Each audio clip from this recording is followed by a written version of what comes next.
welcome back to Cloud9 Web3 Technologies. We're sitting here once again with Sefton, who on the last video, you really got to know about his past, his origins, and how this whole thing got started. But today we want to dive deeper into the company itself, kind of let you guys know what's really going on. Sefton, how are you? I'm fantastic. How are you? Doing pretty well, doing pretty well. Good to see you again. Yep, good to see you too. Let's kick it off with like an elevator pitch. Imagine you meet me in an elevator and I'm asking you, so what's this company about? And we have 30 floors. Yeah, well, we might need a little more than 30 floors, but yes, I'll give you the elevator pitch. So Cloud9 Web3 Technologies is a technology company focused on obviously Web3. We are a company that has an ecosystem underneath it called Limitless. And Limitless is a crypto-based software company that has the ability to mine cryptocurrencies utilizing decentralization. So think like Airbnb or Uber. We're doing that in the crypto world. We've got a software called Limitless VPN, and Limitless VPN is a service that originally was developed as a VPN service for people to utilize on their computer. And with their unused bandwidth of their computer, they would be mining cryptocurrencies. We took the benefit of that to begin with. We changed that, however, when we started our beta phase late last year, where we started to share and do profit sharing with the users. So we developed it out. We're currently in a beta phase. We have 5,000 users. We've got a waiting list of about 140,000 users right now, waiting to come onto this ecosystem. All right, so you guys have a lot of users. You have, like you said, you have about 5,000 people in beta now. Can you hash out the numbers and like expected profit from each person? Absolutely. So, everything comes down to productivity, to how efficient a computer can mine cryptocurrencies. At the end of the day, as I've mentioned, it's a mathematical equation, and the quicker it can decipher that mathematical equation, the quicker it can mine those cryptocurrencies. So some computers have more processing power and can mine a lot more efficient. Some of them are older and can't mine as efficient. On average, the average computer can do about $12 in cryptocurrency. Litecoin we're using right now is kind of the number one starred cryptocurrency that we're using because it's the most effective and efficient. But that can change, and we have developers and technology, a whole team of technology individuals behind the scenes who are currently updating daily. They're updating our algorithms and all that kind of stuff. But on average, we do about $12 per user per month, and we split that 50% to the user, 50% to the company. So some gaming computers can do up to $22 a month, and some of the older computers do, like $4 or $5 a month. But on average, it's about $12 per user per month. Okay, interesting. Yeah, Litecoin I feel like is a good choice because it's a little more ASIC resistant versus like Bitcoin or something, which is dominated by ASICs, so the difficulty's kind of spiked. Litecoin seems like a good middle ground there. Absolutely. Kind of getting into it a little more. So you have this large waiting list of users. Is there a specific target market you're after, or do you guys take whoever comes to you? Tell me how you land these people. So listen, I'll be very frank with you about how we're building this company. There's a lot of companies out there right now that are building, these data centers that are building, and I'm not let's be very clear about this. I'm not against the data center method. I'm not against what those companies are establishing and building, and I'm for that. We have an offshoot that we're planning and a trajectory that we have a plan to do a data center on our own. But the problem that I find is when a storm comes, when the winter, so to speak, comes for these types of markets, a lot of people are stuck without diversification. Yeah. And what this does is it can kill a company overnight. I want to build this company where when you place a mass amount of users into your platform, you can add applications to those users. So today, maybe we're doing, VPN, we're doing crypto mining for users on computers.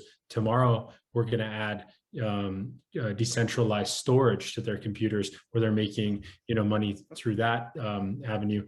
And then, next week, who knows what we're going to be on. But being able to add the applications, modules, so to speak, to each of these individuals through our ecosystem, creating those verticals is where I think you find the longevity, and you also attract the right individuals and conglomerate firms to come in and buy you out.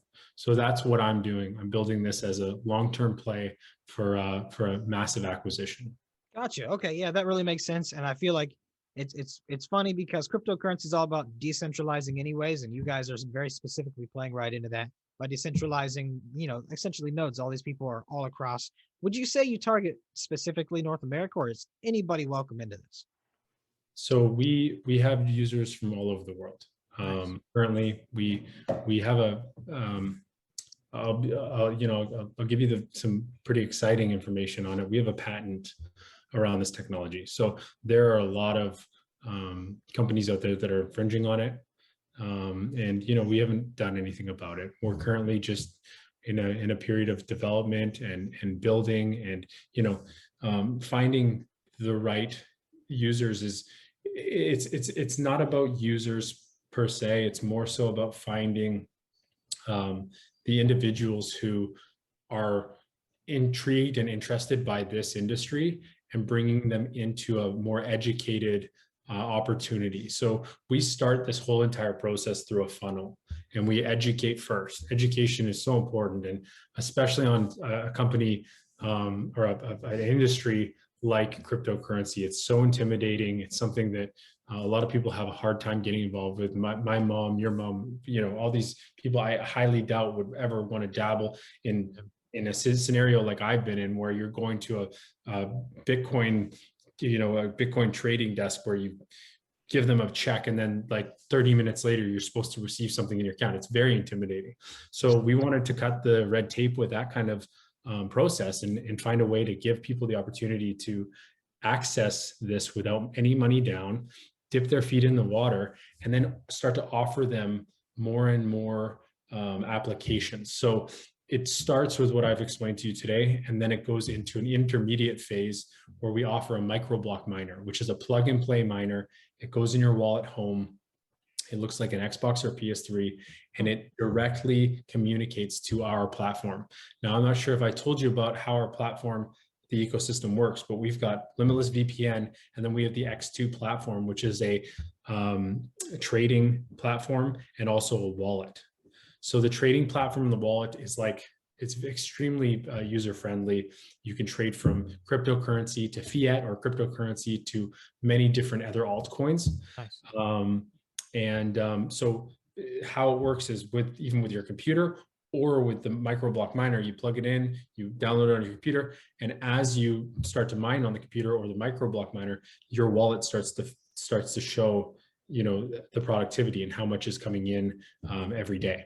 So educating people is obviously the most important factor. Once they get past that point, we dip their feet in the water, we show them how it works, and then they start to accumulate a little bit of money. Even $6 a day, it's something, right, in cryptocurrency. Then they can trade it, they can play with it, they can lose it, they can do whatever they want, they can turn it into cash. From that point, then we start to kind of add these further applications to try and build our ecosystem to fare the test of time. So that's the kind of plan and the roadmap. We've got some exciting acquisitions in the pipe right now that are coming down the line, and we're looking at building out data centers, like I said. So, Sefton, you already dived deep into the Web 3.0 technologies. Can you tell me more about the educational side of things?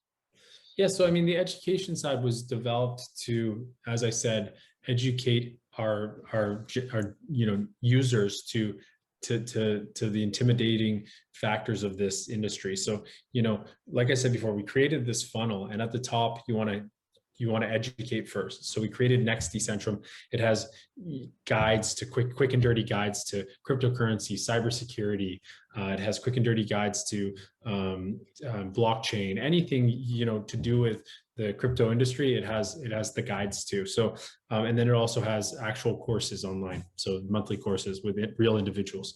So we created that as a gateway to understand it first, and then you sift them into the actual free platform, the software platform to download and mine cryptocurrencies for free. And then you take them to the intermediate platform, which is the microblock miner. They're able to mine, and they have it at their house. It goes into the same ecosystem. Mine, it's a $600 box, and mine's about $80 per month in crypto. So it's a more intermediate device. And then, the expert device, which is coming down the pipe right now, which I can't really talk about, but it's pretty exciting. Okay. You play on a big part here that it's kind of like a trend in crypto, and it needs to be a trend in which it's becoming easier for people who don't want to get on an incredible technical level with cryptocurrency to be able to actually mess with it, right? So, as you said, back in the day, you were taking a lot of risk even just trying to acquire cryptocurrency, right? So it was very difficult, and mining wasn't something that you could just press and then have it going on, right? So you guys are setting it up so people could actually know very little about crypto, and through your guys' help, be able to earn some and join this ecosystem to learn a lot more. So I find your platform very interesting. Is there anything else you want to say about it before we go? Yeah. I mean, I guess I just follow up with what you were saying. There's, I actually had an article that went out with Entrepreneur about this. And I was talking about how I remember the day my mom took me into the bank the first time when I was a little kid. And I had that little green booklet from the bank for the first time. And it was so primitive. It was just such a juvenile thing. We were, writing down deposits and stuff. And it was it's so intimidating. And it's funny, we're doing that again, but we're doing that for grown adults. We're doing it for everybody across the map. This cryptocurrency thing is so intimidating, so different. So we're just trying to hold people's hands. We're trying to show them that this doesn't have to be so intimidating, and there is a opportunity for everybody to win in this market, not just Elon Musk or you or me. Anybody can try it. Yeah. Oh man, Elon Musk and his Dogecoin love, but that's a conversation for another time. We won't get into it now. I wish I had bought some. Trust me. Yeah, me too. Opportunity. Can't predict the future. It's funny, a coin that was built as a joke. Yeah. I mean, some people are rich off Dogecoin, and you know what? More power to you. Whichever one involved with with Dogecoin, and hopefully it opens the door for you to look at some other cryptocurrencies and get involved in the space. It's still a growing space. There's plenty of interesting companies involved with it. They all deserve a little bit of attention. Well, Sefton, thank you for coming on. Thank you everybody for watching. If you have any questions, again, please send them over to us. We'll be very happy to answer them for you. And stay tuned for more content. Sefton, have a great day. You too, buddy. Cheers.